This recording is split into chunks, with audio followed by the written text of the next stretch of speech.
Good morning, one and all. Today we are going to discuss about the equivalent circuit of a synchronous motor and motor on no load. Okay. In the previous class, we already discussed about the working principle of synchronous motor and construction of synchronous motors. Okay, that all will be discussed in the previous class. Now, in the present class, we discuss about the equivalent circuit of a synchronous motor. Okay, first, the unlike induction motor, the synchronous motor is connected to the two electrical circuits. That is, the DC source to the rotor terminal and AC source to the stator terminal. Okay, we are requiring the two electrical systems are the two electrical inputs, that is DC source to the rotor terminal and AC source to the stator terminals. Okay, under normal condition of a synchronous motor operation, therefore no voltage is induced in the rotor. Okay, therefore zero EMF will be induced in the rotor under normal operating conditions. Okay, by the stator field, because the rotor winding is rotating at the same speed as the stator field. Okay, in that case, the rotor field winding is rotated at the same speed as the stator field. Okay, in the stator winding, the two effects are to be considered: the effect of the stator field on the stator winding and the effect of the rotor field cutting the stator conductor at the synchronous speed. Okay, therefore we are obtaining the two effects. Okay, that will be considered in the stator winding. Okay, what are the two effects? That is the stator field on the stator winding, the stator field on the stator winding, the effect of rotor field cutting the stator conductor at synchronous speeds. Okay, these are the two effects that will be obtained in the stator winding. Okay. Next, coming to the this is the first effect of the stator field on the stator winding, stator conductor, and this is the second effect for the including an inductive reactance. Okay, therefore, this is called as the synchronous reactance excess. Therefore, this is called as the synchronous reactance excess. Okay, therefore, a resistance RA, okay, this is the resistance RA must be considered to be in series with this reactance to account of the copper losses in the stator or the armature winding. Okay, this resistance combines with the synchronous reactance, that is the excess. Therefore, this RA is combined with the synchronous reactance, that is the excess. Okay, therefore, and gives the synchronous impedance of a measure. Therefore, the second effect is that a voltage is generated in the stator winding. Okay, in the second effect, the voltage is generated in the stator winding by synchronously revolving the field of the rotor. Okay, therefore, this generated EMF, EB, is known as the back EMF and opposes the stator voltage, that is V. Okay, therefore, the magnitude of that EB, this is the EB, back EMF, that magnitude is depending upon the rotor speed. Okay, and the rotor flux per pole. Okay, since the rotor speed is constant, therefore the value of EB, that is the back EMF EB, that will be depending upon the rotor flux. That is excitation of the current. Okay, clear ma? First, the stator winding is affected by the two effects, that is the field winding that will be affected on the stator of the conductor, and the second one is the rotor of the conductor that will be cut by the synchronous windings. Okay, these are the two effects. Okay, in this circuit, we are connecting, when we are giving the supply to that circuit, therefore the armature resistance RA is connected in series to the synchronous reactance, that is the excess. Therefore, this RA must be considered in series with the reactance to account for the copper losses in the stator or the armature winding. Therefore, this resistance combines with the synchronous reactance and gives the impedance. Okay, therefore, by combination of this RA and XS, then we obtain the synchronous impedance, that is the ZS. Okay, therefore, what is the formula for ZS? ZS is equal to RA plus JXS, that is the synchronous impedance. Next, second effect is the voltage, that is the voltage is greater in the stator winding. Suppose this voltage is greater in the stator winding by the synchronously reversing the field of the rotor. When we are reversing the field of the rotor, therefore this voltage is greater than the system. Okay, therefore this generates the back EMF. When the V is greater than, in that case, the back EMF EB is produced. Okay, this EB is known as the back EMF and opposes the stator voltage, that is the V. Therefore, EB opposes the V. The magnitude of EB, therefore, the magnitude of EB depends upon the rotor speed and the rotor flux. Therefore, the rotor speed is constant, and then the value of EB depends upon the rotor flux per pole, that is the rotor excitation of the current IF. Okay, clear, ma?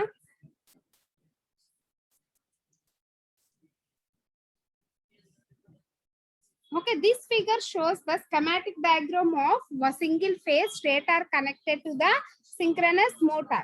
Okay, this is the single phase, the stator that will be connected to the supply. Therefore, the equivalent circuit parameters. Therefore, the net voltage per phase in the stator winding. Therefore, this is the ER. We are considering as the VR. Apply KVL in the circuit. Then we write down the equation for the ER. That is ER is equal to V minus EB. V is the supply voltage and ER is the resultant voltage and EB is the back EMF. And then we write down the current IA. Okay, what is the formula for IA? Therefore, IA is equal to, normally, what is the formula for current according to Ohm's law? IA is equal to the V by R. V by R. Okay, therefore, in this case, what is the V? That is the ER, that is rotor EMF by Z. Z. What is meant by Z? Therefore, Z is equal to RA plus XS. RA plus XS. Okay, clear? IA is equal to ER by ZS. Therefore, substitute ER. Okay, what is the rotor angle? That is the ER is equal to V minus EB. Okay, we are substituting ER is equal to the V minus EB. That is V minus EB by ZS is the square root of RA square plus XS square. Square root of RA square plus XS square. Okay, therefore, normally excited, if the field excitation is such that, then EB is equal to V. Okay, normal excitation means that the back EMF, that is the back EMF EB is equal to the applied voltage for normal excitation. Okay, for under excitation, therefore, the EB is less than the V. Okay, that means V is high value, more value when compared to the back EMF. Okay, that situation is called as the under excited situation. Okay, clear, ma? This situation is called as the under excited situation. If EB is greater than the V, that means VB is the high value when compared to the applied voltage, that is the back EMF. EB is the high value. This situation is called as the over-excited. Okay, we are clear? Over-excited. Okay, what is meant by the normal excitation? Normal excitation means the EB is equal to V.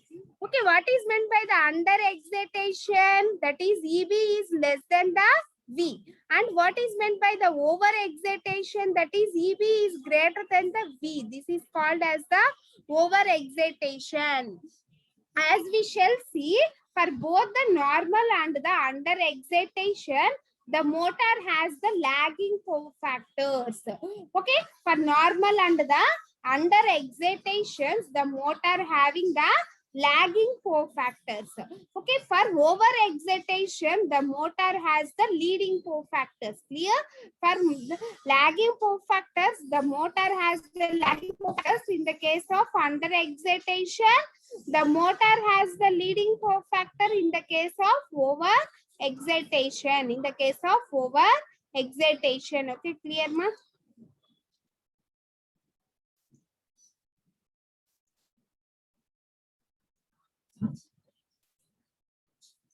Next, in a synchronous motor, the value of XS is the 10. Okay, therefore, XS is the 10. That is the synchronous reactance is 10 to 100 times greater than the armature reactance.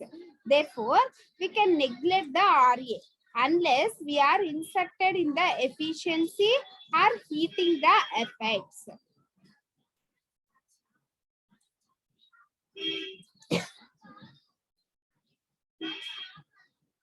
Okay, this is the various formulas that will be related to the equivalent circuit of a synchronous motor.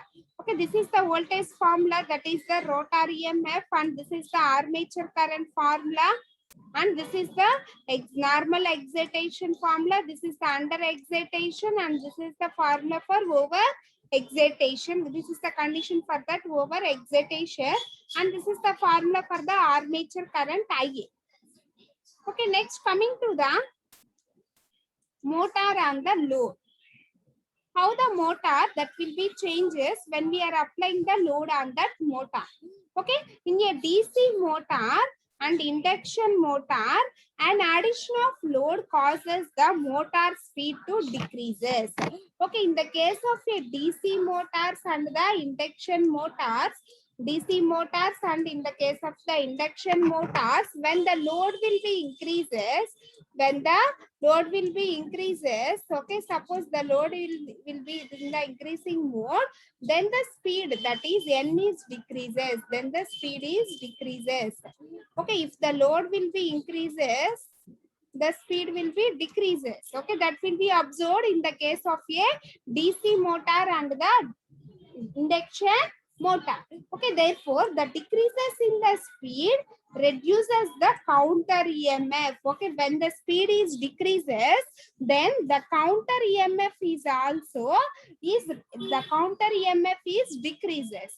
Okay, therefore, so that the additional current is drawn from the source to carry the increase the load at the rated speeds.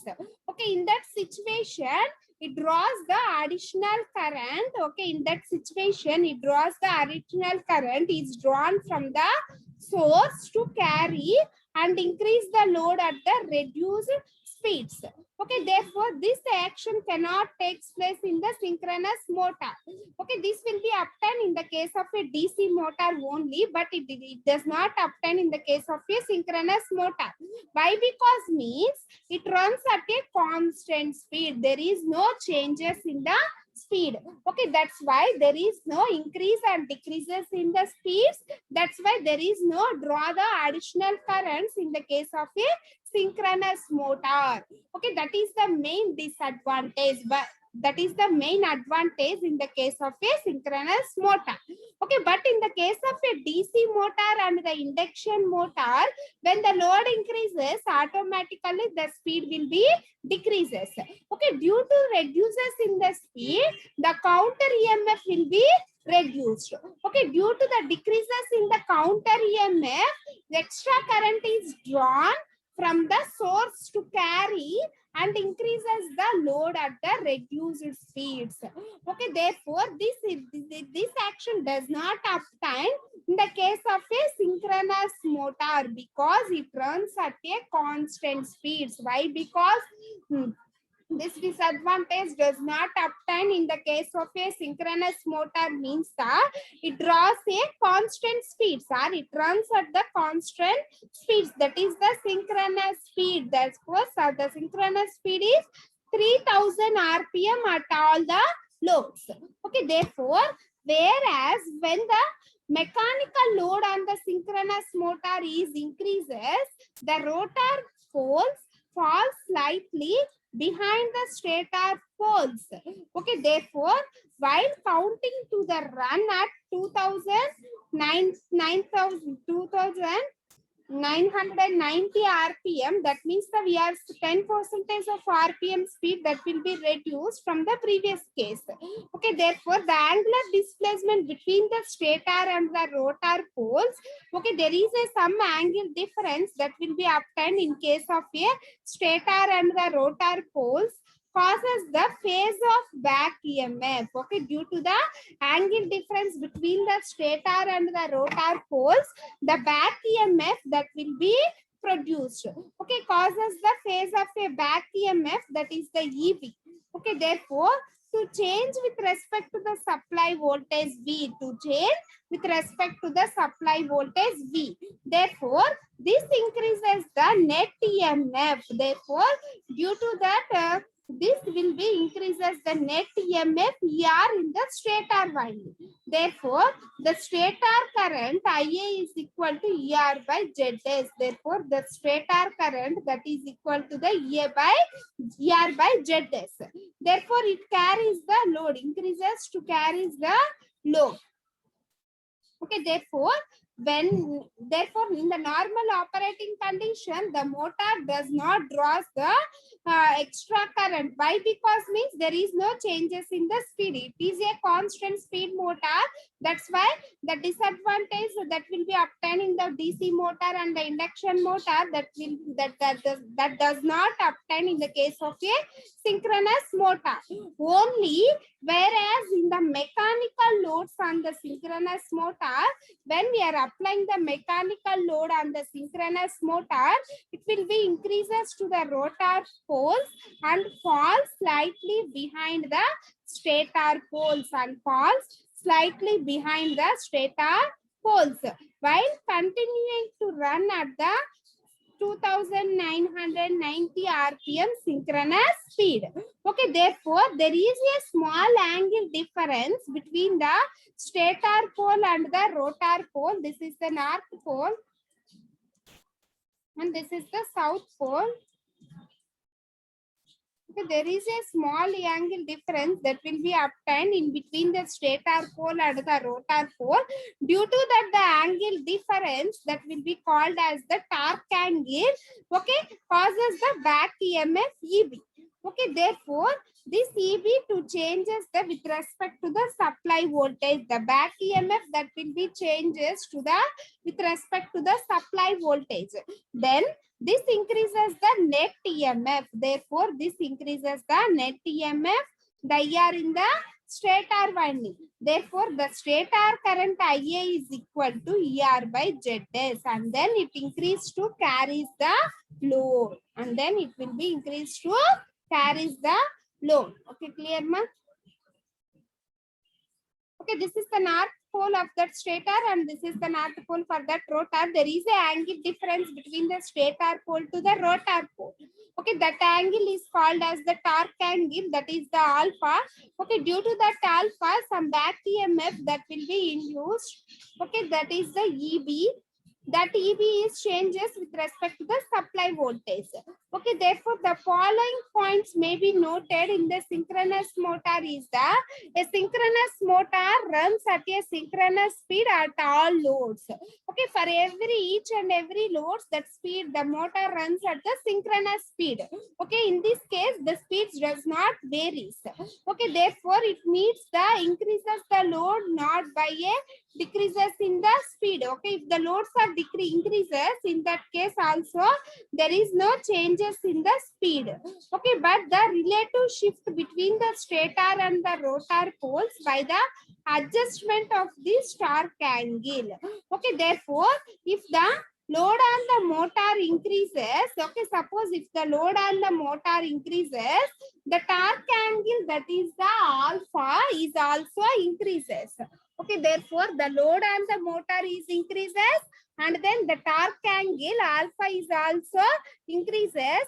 That is, the rotor pole lags behind the stator pole by a greater angle, but the motor continues to run at the synchronous speed. Okay, at this case, the motor is continuously run to the synchronous speed. Okay, therefore, the increases in the torque angle, that is alpha, okay, causes a greater phase shift of back EMF. Therefore, the increases in the torque angle, that is alpha, causes the back EMF, shift to the back EMF, EB, with respect to the supply voltage, EB with respect to the supply voltage V. Okay, therefore, this increases the net voltage ER in the stator winding. Therefore, this increases the net voltage, that is the ER in the stator winding. Then the armature current IA. Therefore, what is the formula for IA? That is the armature current. IA is equal to ER by ZS. Okay, where ER is the EMF that will be induced in the rotor and ZS is the synchronous impedance increases to meet the load demand. Okay, therefore, the armature current IA increases to meet the load demands. Okay, it is the ratio of rotor EMF to the synchronous impedance. Okay, if the load on the motor decreases, suppose the load on the motor decreases, the torque angle is also decreases. Okay, what is meant by the torque angle? The angle difference between the stator pole to the rotor pole. Okay, this is the stator pole and this is the rotor pole. Okay, this is the stator pole and this is the rotor pole. The angle difference between the stator pole to the rotor pole is called as the torque angle. Okay, therefore, this torque angle is decreases when the load on the motor is also decreases. Okay, this causes a smaller phase shift of EB. Due to that, a smaller phase shift that will be obtained in the case of a back EMF with respect to the voltages.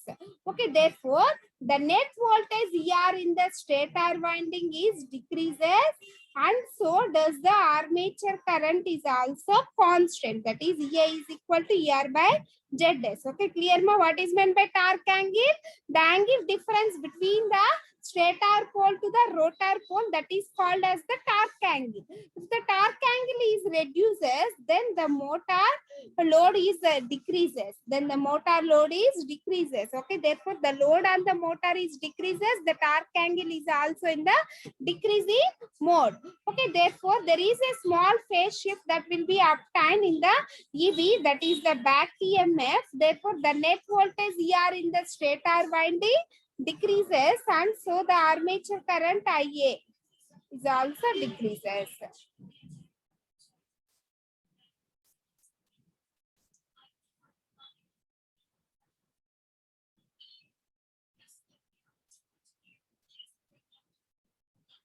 Next, what is meant by the pull-out torque?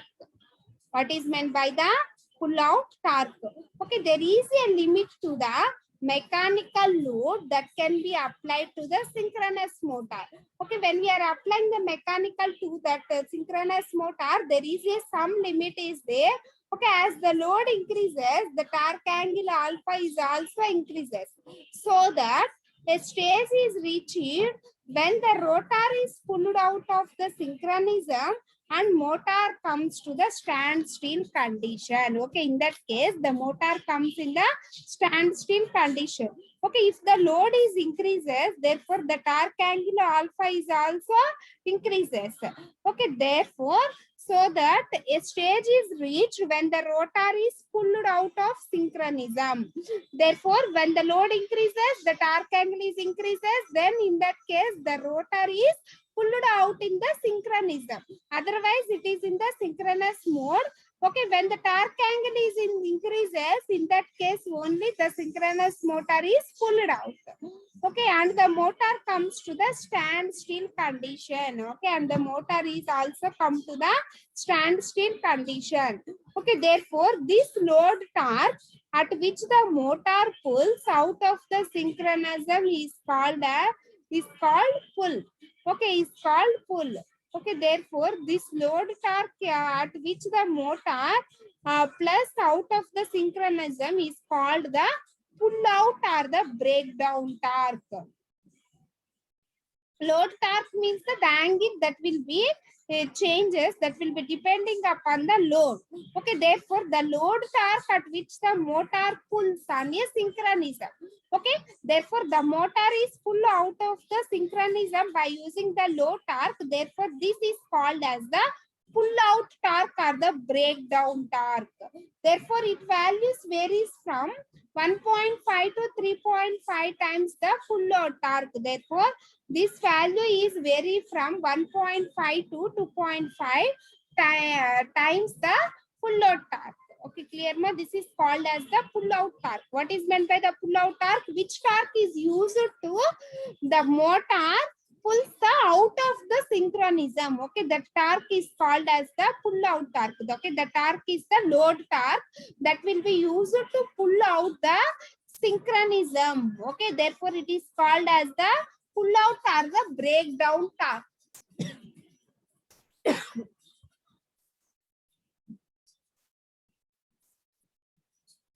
Next, synchronous condenser. Why we are using that synchronous condensers? Okay, what is the main advantage when we are using the synchronous condensers? Okay, why? Because we are using the synchronous condensers. Okay, that all will be discussed in the next class. Okay, clear ma?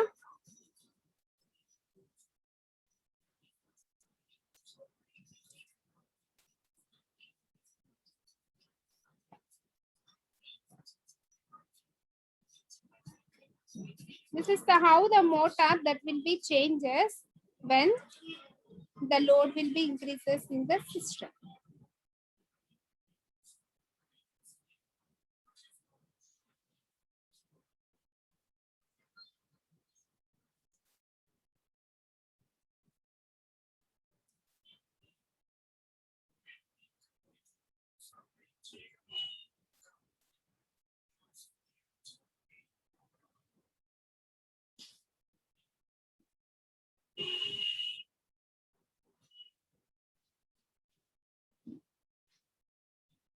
This is the equivalent circuit of a synchronous motor, and this is the voltage formula, and this is the current formula, and this is the excitation conditions. Okay, first of all, what is meant by the excitation? Supplying current to the field winding. Okay, that is called as the excitation. In this case of synchronous motor, we are considering the three types of excitation. That is the normal excitation, under excitation, and over excitation. Okay, therefore what is the meaning for that normal excitation? Means EB is equal to V, where EB is the back EMF and V is the applied voltage. This is called as the normal excitation. Okay, under excitation means if V value is more when compared to the back EMF, and over excitation means the back EMF is more when compared to the supply voltage. Okay, these are the three conditions for that excitation, and how the motor will be changes when the load will be increases on that motor, and what are the variations that will be observed in the case of a motor. Okay, that will be by using these following figures, how that motor will be changes, and what is meant by the pull out torque. Okay, what is meant by pull out torque? Which torque is used to pull out the motor if the synchronism. Okay, it is called as the pull out torque. Okay, it is called as the pull out torque or the breakdown torque. Okay, clear ma? Okay, in the next class, we discuss about the synchronous condensers. What is the main use of synchronous condenser? Why we are requiring the synchronous condenser? What is the how it will be called as the synchronous condensers? Okay, what are the main advantages when the machine that will be operated as the synchronous condensers? Okay, that all will be discussed in the next class. Okay, thank you. We continue in the next class.